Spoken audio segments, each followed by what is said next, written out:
that is first part, that is the part of the flower, whorl, that is called whorl. 4 part, androecium, gynoecium, calyx and corolla. So that androecium represents the male part of the flower, gynoecium female, and calyx that forms sepal, and corolla that form petals. Anther, anther that is male part, contain that anther is a bilobed structure. This is anther, bilobed, dithecous, tetrasporangiate, and attached to the long cylindrical structure that is called filament. That is anther. Microsporangium, the layer of the anther that is called microsporangium. Anther having different layer. When you cut the section, epidermis, endothelium, middle layer and tapetum. These are the layer of the anther. First 3 layer perform the protection, and at the time of dehiscence it helps to release the pollen grain, and tapetum, that is innermost layer, multinucleated, dense cytoplasm, and they provide nourishment to the microspore pollen grain. Microsporogenesis, the process of formation of the microspore inside the anther by sporogenous tissue, that is called microsporogenesis. तो जो pollen mother cells होती हैं, PMC होती हैं, या microspore mother cells होती हैं, ये कहाँ जाती है बेटा? मियोसिस में, और क्या बनाएंगी? पॉलन टेट्राड बना लेंगी. ये पॉलन टेट्राड एन नंबर जो हैप्लॉइड होता है बहुत इंपॉर्टेंट है. Then this pollen tetrad help in the formation of microspore pollen grain. So this pollen grain having generally 60% pollen grain are two-celled pollen grain. One is a vegetative, one is a generative cell. जो vegetative cells होती हैं वो large होती हैं, और जो generative cells होती है they are float in the cytoplasm of generative cell. तो जो vegetative cells हैं ये क्या करती हैं? generative cells ये divide होती हैं, 2 male gamete बनाती हैं. माइक्रोस्पोर की जो outer layer होती है exine और inner entine. exine में क्या होता है बेटा? स्पोरोपोलिनिन बहुत इंपॉर्टेंट है. Okay, sporopollenin hardest known substance है, और इसी की वजह से पॉलन ग्रेन को लंबे समय तक एज ए फॉसिल प्रिजर्व करते हैं.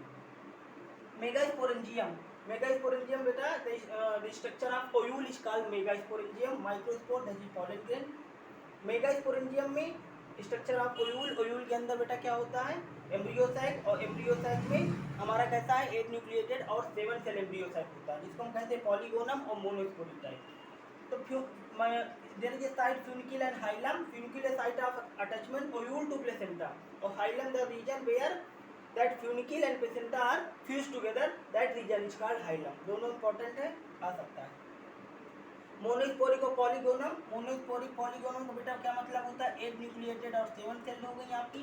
8 न्यूक्लिएटेड में कौन कौन? 3 सिनर्जिड, 2 पोलर न्यूक्लियाई, 1 सेल, और 2 सिनर्जिड्स, 1 सेल, 2 पोलर न्यूक्लियाई और 3 एंटीपोडल सेल. ठीक है, 8 न्यूक्लियस. 7 सेल में एक मिडिल में बेटा सेल्स होती हैं जिसको कहते हैं पोलर सेल्स या प्राइमरी सेल्स, जो मिडिल में होती हैं, जो पोलर न्यूक्लियाई के पास. तो दैट इज कॉल्ड 7 सेल. एक अपरेटस, एक अपरेटस में बेटा 2 सेल, एक होता है सिनर्जिड्स, 2 सिनर्जिड्स और एक egg cell.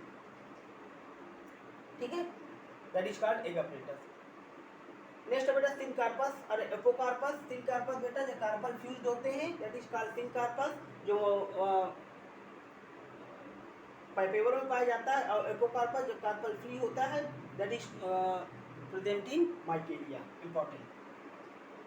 Filiform, filiform operator बेटा सिनर्जिड से होकर पॉलन ट्यूब की एंट्री को गाइड करता है और एक सेल में पहुंचता है. ये फंक्शन है फिलीफॉर्म ऑपरेटर्स का. ऐसे जाते हुए जो है फिलीफॉर्म ऑपरेटर एंट्री को गाइड करता है. पोलर न्यूक्लियाई बेटा 2 पोलर न्यूक्लियाई होते हैं, है ना? कहाँ? एम्ब्रियोसैक में. और जो पोलर न्यूक्लियाई फ्यूज होकर क्या बनाते हैं? सेकेंडरी न्यूक्लियस जो 2n होता है, और बाद में ये क्या बना लेते हैं? फर्टिलाइजेशन के बाद पेन बना लेते हैं, प्राइमरी एंडोस्पर्म न्यूक्लियस. ये पेन क्या करते हैं? एंडोस्पर्म बनाने के बाद नरिशमेंट प्रोवाइड करते हैं. जीनोगमी, तो बेटा जीनोगमी और जिटोनोगमी दोनों पॉलिनेशन के टाइप हैं. जीनोगमी में transfer of pollen grain into the stigma of different flower और डिफरेंट प्लांट, दैट इज जीनोगमी. तो जो डायोसी प्लांट होते हैं, डायोसियस होते हैं, जिनमें मेल और फीमेल पार्ट्स केवल एक ही प्रेजेंट होता है, मेल और फीमेल फ्लावर में, उसको हम जीनोगमी होते हैं. इसमें जैसे पपाया हो गया, डेड पाम हो गया, ये डायोसी है. Geitonogamy transfer of pollen grain into stigma of same different flower but plant are same, that is geitonogamy. तो उसमें जो मोनोसीस प्लांट होते हैं, मोनोसी, उनमें जिटोनोगमी होता है. जैसे आपका मेज हो गया और जो कुकर बीट हो गए, ये जिटोनोगमी के एग्जाम्पल है. ठीक है, इसलिए इसको क्या कहते हैं? जर्डकली self pollination. This is called जर्डकली self pollination. Cleistogamous, close flower को क्लिस्टोगैमस फ्लावर कहते हैं, इसमें सेल्फ पॉलिनेशन होता है। ओपन फ्लावर को चेस्मोगैमस फ्लावर कहते हैं, जिसमें क्लास पॉलिनेशन होता है। आउटब्रीडिंग डिवाइस बहुत इंपॉर्टेंट है। आउटब्रीडिंग डिवाइस वो डिवाइस है जो सेल्फ पॉलिनेशन को डिस्करेज करती है और क्रॉस पॉलिनेशन को इंकरेज करती है, उसको हम कहते हैं आउटब्रीडिंग डिवाइसेज। तो आउटब्रीडिंग डिवाइसेज में जैसे आप मान लीजिए फ्लावर यूनिसेक्सुअल है तो उसमें क्रॉस पॉलिनेशन होगा। स्टिग्मा इंटर डिफरेंट पोजीशन में है, हेरकोगैमी, तो क्रॉस पॉलिनेशन होगा। सिर्फ इनकम्पैटिबिलिटी है, पॉलन ग्रेन स्टिग्मा में लैंड कर रहा है बट इनकरेक्ट है, पॉलन ट्यूब जर्मिनेट नहीं हो रहा, उसको हम सिर्फ इनकम्पैटिबिलिटी कहते हैं। या डायोसी है, डायोसी मतलब डायोसियस मतलब जो मेल और फीमेल जो पार्ट्स हैं, जो मेल और फीमेल फ्लावर्स हैं वो डिफरेंट प्लांट्स में है, उसको हम डायोसी कहते हैं। ठीक है, नेक्स्ट है बेटा आर्टिफिशियल हाइब्रिडाइजेशन। तो आर्टिफिशियल हाइब्रिडाइजेशन वो मेथड है जो क्रॉप इम्प्रूवमेंट और प्लांट ब्रीडिंग में यूज किया जाता है, वो बहुत इंपॉर्टेंट है। इसमें 2 स्टेप है, इमैस्कुलेशन और बाइंडिंग। इमैस्कुलेशन में आप एंथर जो पार्ट है उसको रिमूव करते हैं बाइसेक्सुअल फ्लावर से। अगर यूनिसेक्सुअल फ्लावर है जैसे कुकर बीट और कुकुम्बर, उसमें आप आर्टिफिशियल हाइब्रिडाइजेशन करने की, वो इमैस्कुलेशन करने की जरूरत नहीं पड़ती है। फिर इमैस्कुलेशन के बाद बैगिंग कर देते हैं। बैगिंग में को इसलिए करते हैं क्योंकि कंटामिनेशन और अनडिजायरेबल पॉलन एंट्री ना कर पाए। एडाप्टेशन है कुछ फ्लावर्स के, अगर विंड पॉलिनेटेड है तो ओयूल जो ओरी है उसमें सिंगल ओयूल होगा, pollen grain sticky non sticky होंगे, लाइट इन कलर होंगे, लाइट वेट होंगे, और फिर जो वर्सेटाइल एंथर होगा, और जो फीदरी एक्सपोज्ड और फीदरी स्टिग्मा होगा, जैसे लार्ज टेंसल इन मेज। ठीक है, और अगर ये वाटर पॉलिनेटेड है तो पॉलन ग्रेन क्या होंगे, लार्ज होंगे, और म्यूसिलेजिनस कवरिंग होगी, और रिबन शेप स्ट्रक्चर होगा पॉलन ग्रेन का। अगर इंसेक्ट पॉलिनेटेड है फ्लावर में नेक्टर होना चाहिए, जो फ्लावर रिवार्ड है, और कलरफुल होना चाहिए, और जो स्टिकी होने चाहिए, स्पाइन्स होने चाहिए पॉलन ग्रेन में। एल्ब्यूमिनस सीड 2 तरह के हैं, एल्ब्यूमिनस नॉन एल्ब्यूमिनस। अगर एंडोस्पर्म थोड़ा बहुत बच जाता है उसको हम एल्ब्यूमिनस सीड कहते हैं, जैसे वीट और राइस। और नॉन एल्ब्यूमिनस में एंडोस्पर्म फुली कंज्यूम हो जाता है एम्ब्रियो के द्वारा, उसको नॉन एल्ब्यूमिनस कहते हैं, जैसे ग्राउंडनट, बीन्स। उसमें pericarp, when valve ori develop into the valve fruit, that is called pericarp. ये पेरिकार्प जो है एपिकार्प बनाता है, मेसोकार्प बनाता है, और एंडोकार्प बनाता है फ्रूट में। ठीक है, पेरिकार्प।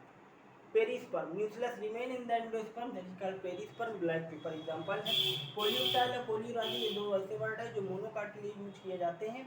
जैसे आप देखते हैं कि कॉटिलीडन 2 होते हैं डाइकाट में, और मोनोकाट में सिंगल होता है। रीजन बिलो द कॉटिलीडन उसको हम कहते हैं हाइपोकोटाइल, एबो द कॉटिलीडन इपिकोटाइल। तो इसमें क्या होता है, मोनोकाट में ये कॉटिलीडन सिंगल होता है जिसको हम स्कूटेलम कहते हैं, जो नरिशमेंट प्रोवाइड करता है। और जो कोलियोप्टाइल है ना बेटा, जो कोलियोप्टाइल है वो प्लूम्यूल की कवरिंग करता है, और फॉर्मेशन करता है जो है शूट का।